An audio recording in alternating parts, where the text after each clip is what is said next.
Olá a todos, o canal Palavra de Vida apresenta a coleção de estudos bíblicos Firme Fundamento, estudo 14, Escatologia, parte 10 do estudo A Condenação Eterna. Índice do estudo, item 1, Introdução, item 2, Origem do termo inferno, a seguir, diferença entre inferno e lago de fogo. Quem será lançado no lago de fogo? Haverá níveis diferentes de tormentos na condenação eterna? Quando e para quem o inferno foi criado? Continuando o índice do estudo, item 7, Aniquilacionismo, Universalismo e Condenação Eterna. Item 8, e quem não crê na existência da condenação eterna? A seguir, como ficar livre da condenação eterna? Considerações finais e quadro resumo do estudo. Item 1, Introdução. Logo após o julgamento no grande trono branco, todas as pessoas, depois de receberem as suas sentenças, serão lançadas no lago de fogo que arde como enxofre. Esse destino deve ser entendido como a condenação eterna. Procuraremos no estudo de hoje abordar diversos assuntos concernentes à condenação eterna. Como já dito em oportunidades anteriores, não é intenção nossa esgotar o assunto, mas que o conteúdo aqui estudado contribua para o crescimento espiritual e o crescimento no conhecimento da Palavra de Deus. Item 2. Origem do termo inferno. A palavra inferno não é encontrada nos textos originais da Bíblia, aramaico, hebraico e grego. A sua origem é do latim inferus ou infernos, que significa lugares baixos ou regiões inferiores. Na Bíblia latina, a palavra inferno foi utilizada como equivalente a Sheol e os termos gregos Hades e Geena. Sheol é um termo hebraico, Hades e Geena são termos gregos. Esclarecimentos sobre os termos. Letra A, Sheol, é uma palavra de origem hebraica e equivale a Hades no grego. A palavra Sheol é encontrada no Antigo Testamento, que foi escrito em hebraico e alguns trechos em aramaico. Em alguns versículos é traduzida como sepultura e em outros é traduzida como inferno. Observação 1. Quando a palavra Sheol é traduzida por sepultura, o entendimento é de sepultura física ou cova. Como exemplo, veremos a seguir o texto de Gênesis capítulo 37, versículo 35, quando Jacó rasgou as suas vestes e chorou por causa de José. O texto bíblico diz assim: Levantaram-se todos os seus filhos e todas as suas filhas para o consolarem.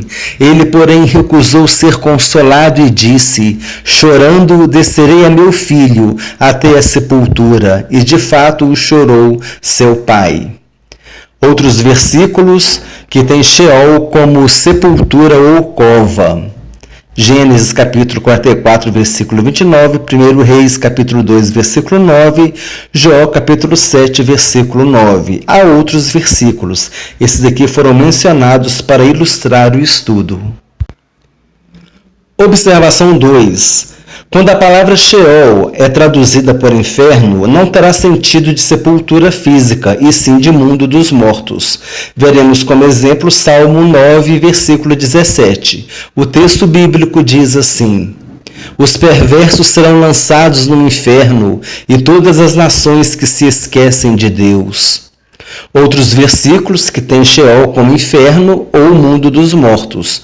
Deuteronômio capítulo 32, versículo 22, Jó capítulo 11, versículo 8, Salmo capítulo 16, versículo 10. Letra B, Hades. Como dito anteriormente, o termo Hades é o equivalente a Sheol, no hebraico, e indica a morada dos espíritos dos mortos, remetendo à ideia de um lugar invisível. A palavra Hades aparece 10 vezes no Novo Testamento, nos versículos seguintes. Abaixo estão os versículos nos quais a palavra Hades aparece no grego neotestamentário.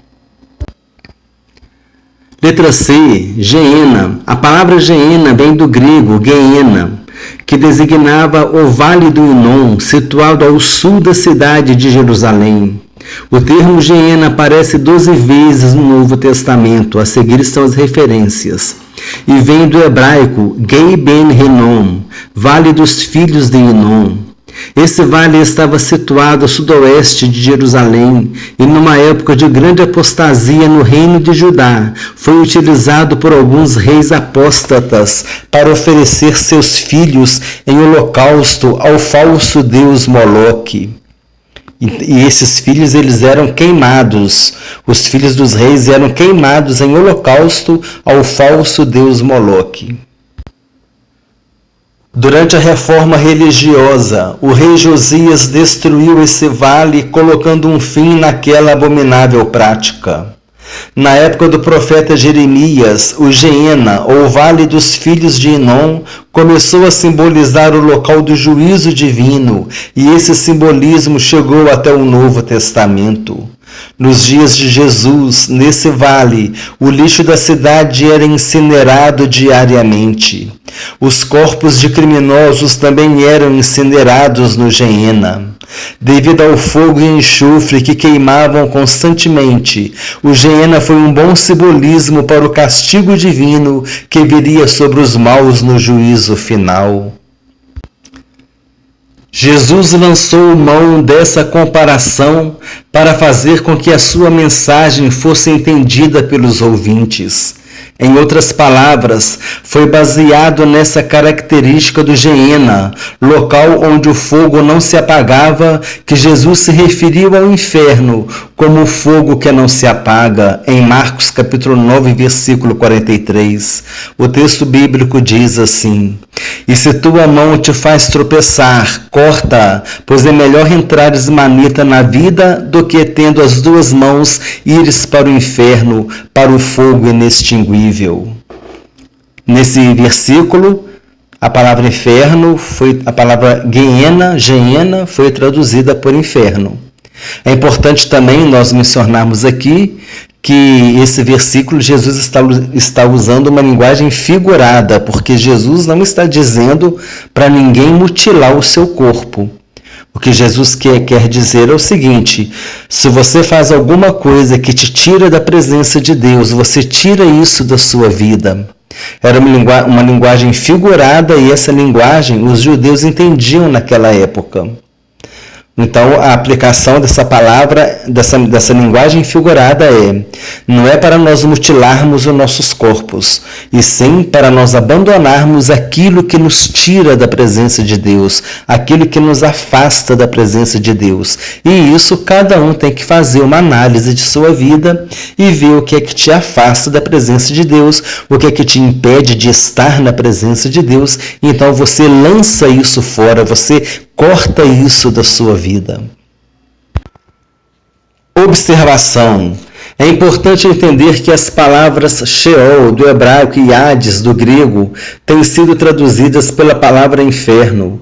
Como vimos, Sheol e Hades se referem ao mundo dos mortos ou à sepultura, e não ao inferno, que comumente é entendido como lugar definitivo de punição para todos aqueles que morreram em uma posição de rebeldia e desobediência diante de Deus.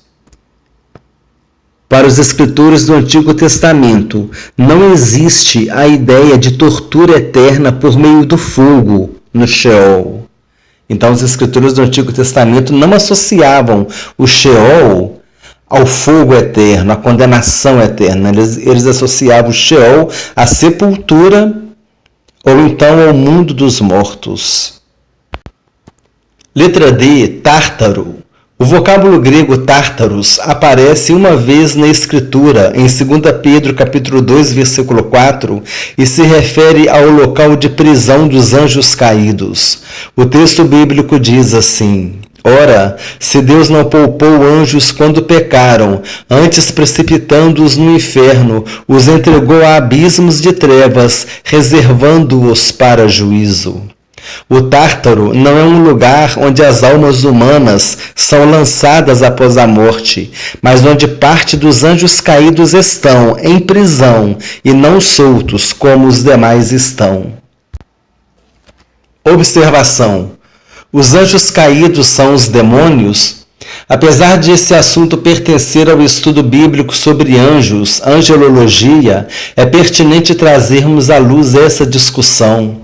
Há uma linha de pensamento que crê que os anjos caídos são os demônios. Nesse caso, eles são chamados de anjos caídos livres e se manifestam como os demônios, que procuram trazer doença, morte, sofrimento e destruição para os homens. Esse raciocínio parece ser o mais coerente. Outra linha de pensamento defende a ideia de que os anjos caídos estão todos presos. Sobre esse assunto, podemos ler em Judas, versículo 6 e 2 Pedro, capítulo 2, versículo 4, versículo lido anteriormente. Nesse caso, quem seriam os demônios, também chamados na Bíblia de espíritos imundos e que fazem maldades? Será que Deus se daria ao trabalho de criar uma classe de espíritos somente para fazer o mal? De onde eles teriam vindo? Parece ser mais coerente entender que a parte dos anjos caídos ficou solta e se manifesta como demônios. Se desejar, faça um comentário sobre esse assunto. Item 3. Diferença entre inferno e lago de fogo. É importante nós observarmos que em muitos casos a palavra inferno e lago de fogo se confundem, sendo usados com o mesmo significado. No entanto, em determinados momentos, como em uma pregação, estudo bíblico ou uma aula de escola dominical, precisamos fazer bem a diferenciação desses dois termos para que sejam convenientemente entendidos. Inferno. Há uma linha de pensamento que defende a ideia de que o inferno é o lugar intermediário onde os perdidos aguardam a segunda ressurreição para julgamento. Em contraponto a esse assunto, o paraíso seria o local intermediário, onde os salvos são conduzidos após a morte e aguardam a primeira ressurreição, da qual participarão somente aqueles que hão de herdar o reino de Deus. Lago de fogo. A Bíblia o chamou de segunda morte, porque esta será a separação definitiva e eterna da presença de Deus. O lago de fogo é o destino final de todos os perdidos. O livro de Apocalipse, capítulo 20, versículo 14, diz que a morte e o inferno foram lançados para dentro do lago de fogo. O texto bíblico diz assim: Então a morte e o inferno foram lançados para dentro do lago de fogo. Esta é a segunda morte, o lago de fogo. Item 4. Quem será lançado no lago de fogo? Serão lançados no lago de fogo os ímpios de todas as épocas, ou seja, todas as pessoas que morreram em um estado de rebeldia diante de Deus. Eles não terão seus nomes inscritos no livro da vida, e por causa disso serão banidos para sempre da face do Senhor. Não serão lançados no lago de fogo apenas os malfeitores, ladrões, assassinos e pessoas que cometeram crimes de diversas naturezas, mas também todos aqueles que, mesmo tendo uma vida de retidão e boas obras, morreram sem ter um concerto com Deus. Atualmente nós vivemos no período da nova aliança e seremos salvos ou condenados mediante a nossa atitude em relação à pessoa de Jesus Cristo. Quem se arrepender de seus pecados e o receber como Senhor e Salvador será salvo. Por outro lado, quem o rejeitar em sua vida será condenado, mesmo que tenha praticado boas obras. Paulo nos ensina em Tito, capítulo 3, versículos 4 a 7, que pela misericórdia de Deus é que somos salvos, e não pelas nossas obras. O texto bíblico diz assim: Quando, porém, se manifestou a benignidade de Deus, nosso Salvador, e o seu amor para com todos, não por obras de justiça praticadas por nós, mas segundo sua misericórdia, ele nos salvou, mediante o lavar regenerador e renovador do Espírito Santo que ele derramou sobre nós ricamente por meio de Jesus Cristo, nosso Salvador, a fim de que, justificados por graça, nos tornemos seus herdeiros, segundo a esperança da vida eterna. Serão lançados no lago de fogo o anticristo e o falso profeta, que serão lançados depois de serem derrotados na batalha do Armagedon, no final da grande tribulação. Satanás, que será lançado no lago de fogo, depois de ser derrotado no final do milênio. Todas as pessoas de todas as épocas que morreram em uma situação de rebeldia diante de Deus, como segue. Letra A. Os ímpios do Antigo Testamento até a morte de Jesus. Letra B. Os ímpios que morreram sem a experiência da salvação em Jesus Cristo durante o período da dispensação da Igreja, que é o período atual, o nosso período. Por isso nós estamos pregando a salvação em Jesus Cristo, que é necessário que a pessoa se entregue a Jesus, recebendo-o como seu único Senhor e suficiente Salvador. Letra C. Os ímpios que morreram durante a grande tribulação e na batalha do Armagedon. Letra D. Os ímpios que morreram durante o milênio. Letra E. Os rebeldes que se uniram a Satanás e foram consumidos na batalha final depois do milênio. E letra F. Os anjos caídos. Item 5. Haverá níveis diferentes de tormentos na condenação eterna? A Bíblia não menciona especificamente se haverá diferentes níveis de punição no lago de fogo. No entanto, diversas passagens nos sugerem esse entendimento. Em Apocalipse capítulo 20, versículos 11 a 15, está escrito que as pessoas serão julgadas de acordo com as suas obras. É possível que o julgamento no grande trono branco seja para determinar a severidade da punição que cada um receberá. Esse pensamento se baseia no fato da justiça de Deus, que não julgará com o mesmo peso um assassino cruel e uma pessoa que viveu digna, justa e honestamente, mesmo que não tenha tido a experiência de salvação em Jesus Cristo. Ela não será salva por causa de suas obras, mas o julgamento será baseado nelas. De acordo com as obras de cada um, haverá maior ou menor grau de punição.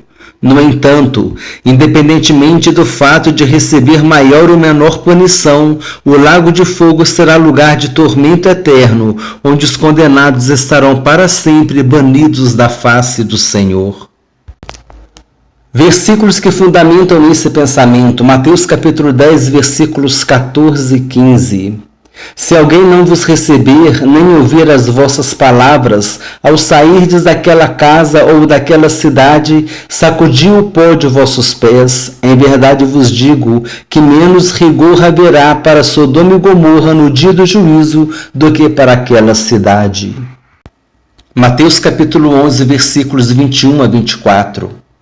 Ai de ti, Corazim! Ai de ti, Betsaida, porque se em Tiro e em Sidom se tivesse operado os milagres que em vós se fizeram, há muito que elas se teriam arrependido com pano de saco e cinza. E contudo vos digo, no dia do juízo haverá menos rigor para Tiro e Sidom do que para vós outras. Tu, Cafarnaum, elevar-te-ás porventura até ao céu? Descerás até ao inferno, porque se em Sodoma se tivessem operado os milagres que em ti se fizeram, teria ela permanecido até ao dia de hoje. Digo-vos, porém, que menos rigor haverá no dia do juízo para com a terra de Sodoma do que para contigo. Lucas capítulo 12, versículos 47 e 48. Aquele servo, porém, que conheceu a vontade de seu senhor e não se aprontou, nem fez segundo a sua vontade, será punido com muitos açoites. Aquele, porém, que não soube a vontade de seu senhor e fez coisas dignas de reprovação, levará poucos açoites. Mas aquele a quem muito foi dado, muito lhe será exigido, e aquele a quem muito se confia, muito mais lhe pedirão. Item 6. Quando e para quem o inferno foi criado? Depois que Deus criou o universo, os animais e o homem, a Bíblia nos diz que ele viu que tudo era bom. Diante dessa afirmativa, podemos entender que o inferno não fez parte da criação original de Deus.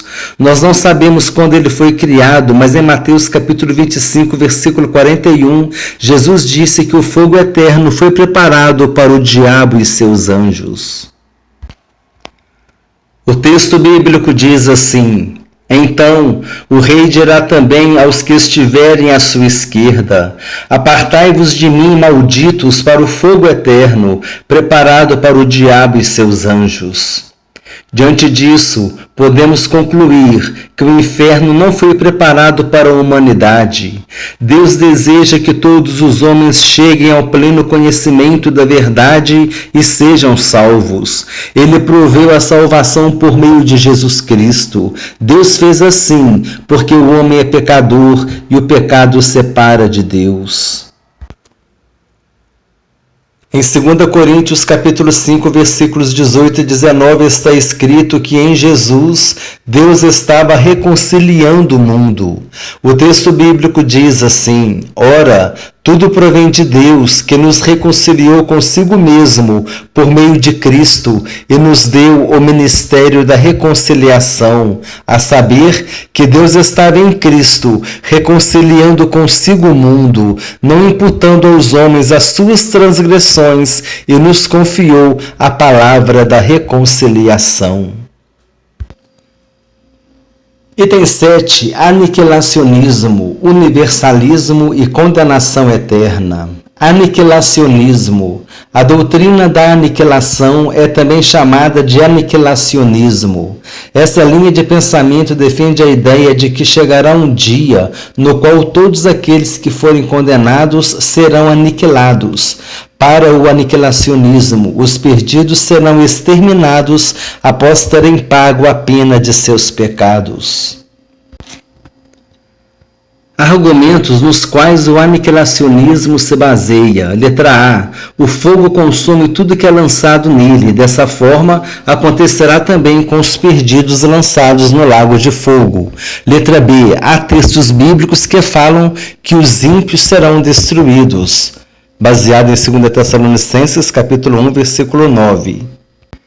Letra C. O significado do termo eterno, que se refere ao inferno, significa na era vindoura e não perpétuo. Letra D.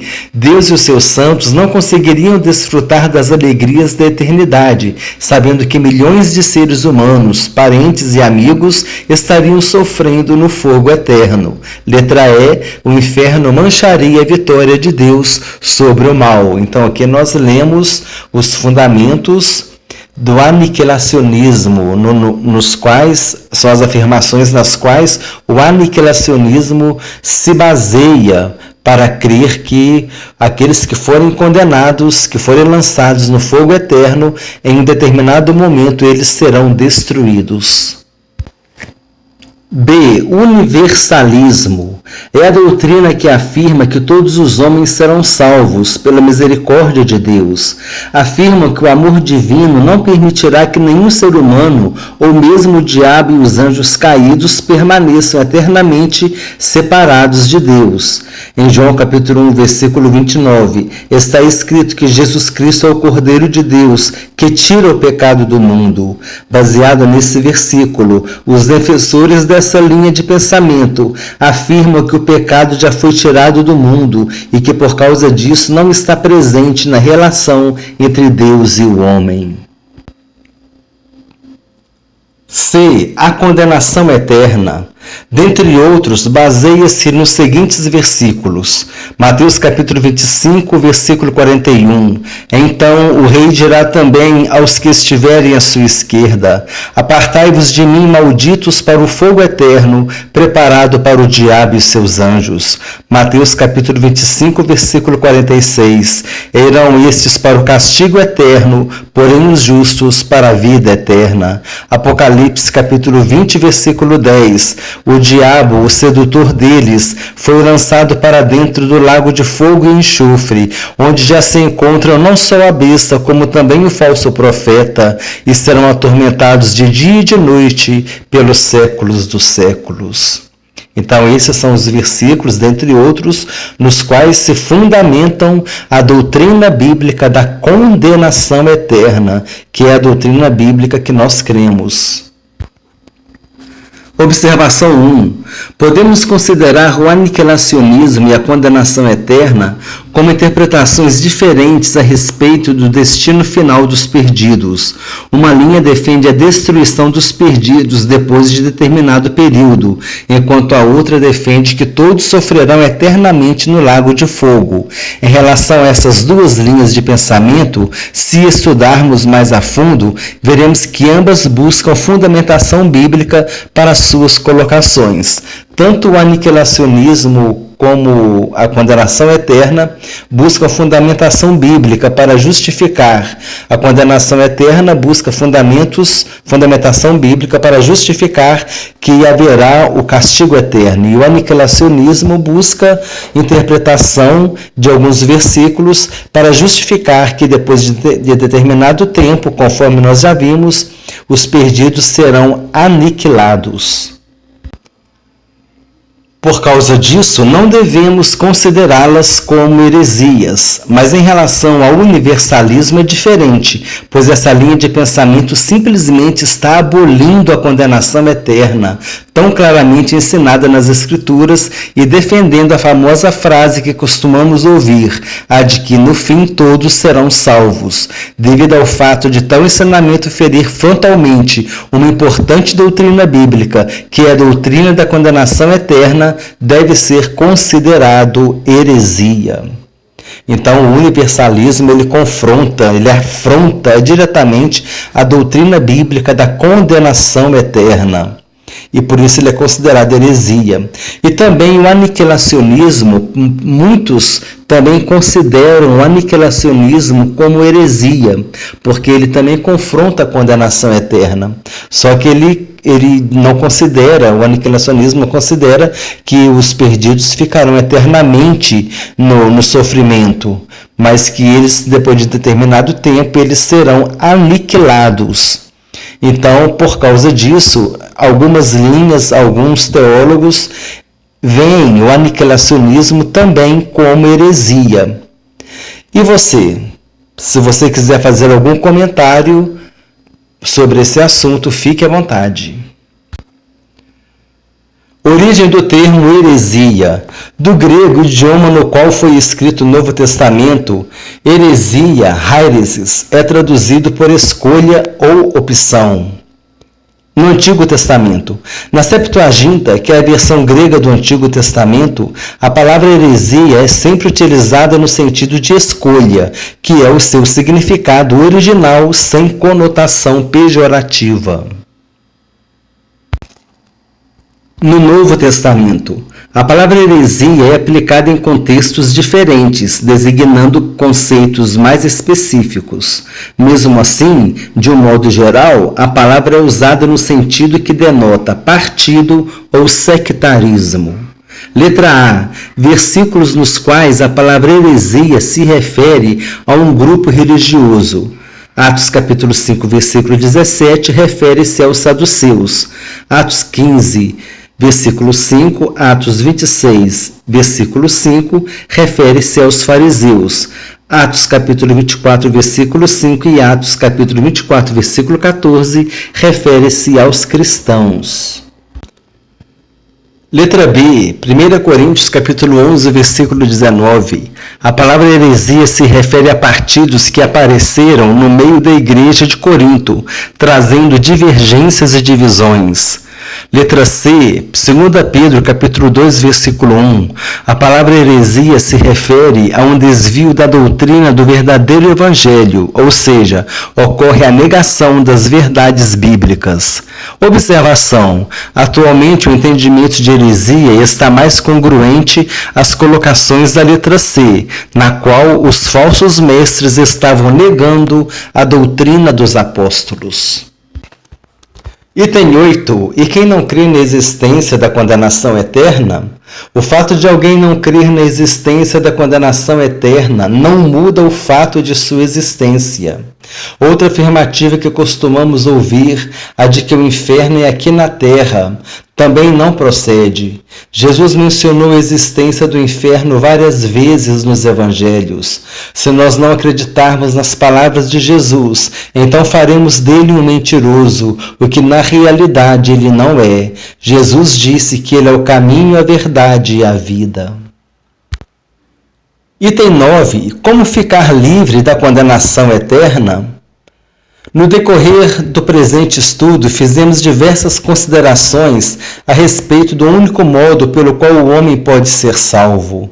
Somente em Jesus Cristo teremos a nossa salvação e ficaremos livres da condenação eterna. Hoje vivemos a dispensação da Igreja, a qual tem a missão de pregar a mensagem da cruz. Cada ser humano tem o livre-arbítrio e poderá tomar as suas decisões em relação à pessoa de Jesus Cristo. Poderemos rejeitar a mensagem da cruz ou poderemos aceitar Jesus como nosso Senhor e Salvador. É importante, porém, que saibamos que a nossa decisão terá consequência: a vida eterna ao lado de Cristo ou a eternidade banida para sempre da face do Senhor. A responsabilidade dessa decisão é de cada um de nós. Observação: Paulo nos ensina que hoje é o tempo sobremodo oportuno, que hoje é o dia da salvação. Não deixe para amanhã essa decisão tão importante que decidirá a sua eternidade. Decida-se hoje por Jesus, amanhã poderá ser tarde demais. Item 10. Considerações finais. Falar sobre a condenação eterna não é um assunto agradável, mas é necessário. Em diversas passagens, os escritores bíblicos se referiram à condenação eterna como lugar de vergonha, horror eterno, choro, ranger de dentes e tormentos. Jesus disse que é um lugar onde o fogo nunca se apaga. Paulo disse que é um lugar de eterna destruição, um lugar banido para sempre da presença de Deus.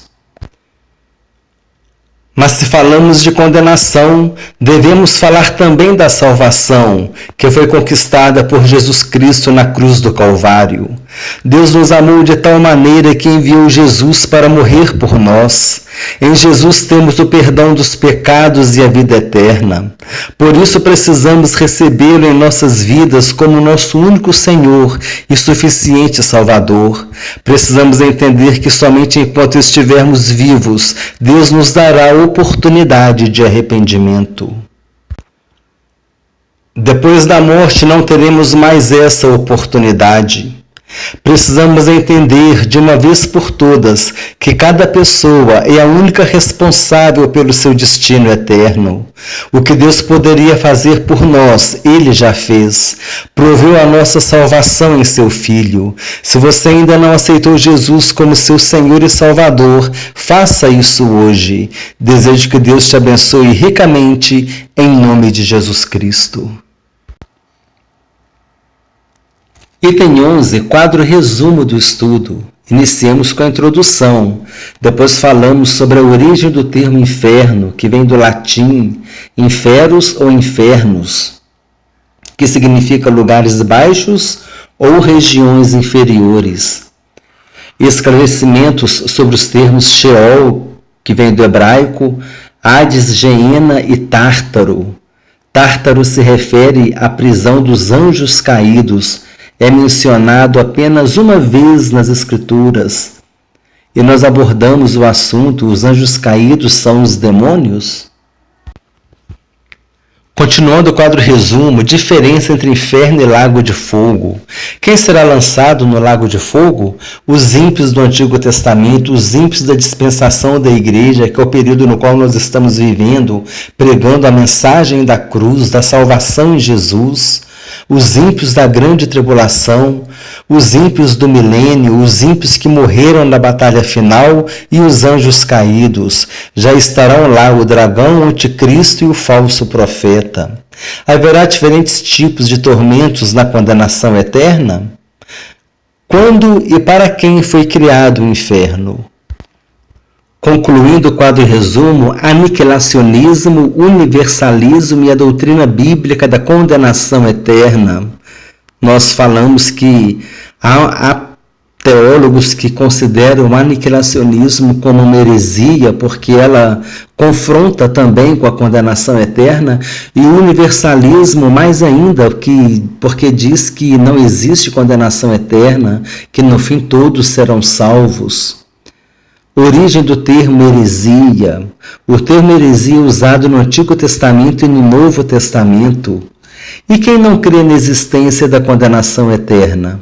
Como ficar livre da condenação eterna? E considerações finais. O canal Palavra de Vida apresentou o estudo bíblico 14, Escatologia, parte 10, a condenação eterna. Não deixe de se inscrever no canal, clique no sininho. Fazendo isso, você vai dar o seu like, clique no sininho para receber avisos quando novos vídeos forem publicados. Compartilhe o link do vídeo pelo WhatsApp e pelo Facebook. Nos ajude a fazer o trabalho crescer. E faça um comentário. Eu tenho falado isso repetidas vezes, convidando a vocês a fazer algum comentário, porque, como eu já falei em outros estudos, a escatologia bíblica, diversos assuntos, propõem diversas interpretações, opiniões diferentes, são assuntos que podem trazer um debate. De repente você tem uma outra visão, você pensa de um modo diferente, fique à vontade para compartilhar conosco. A ideia é que esse compartilhamento venha trazer um crescimento espiritual para nós, porque isso exige que a gente pesquise, isso exige que a gente leia mais a Bíblia, procure se informar mais, e isso pode ser muito saudável para a nossa vida espiritual e para o nosso conhecimento bíblico. Desejo que Deus abençoe a todos abundantemente, em nome do Senhor Jesus Cristo.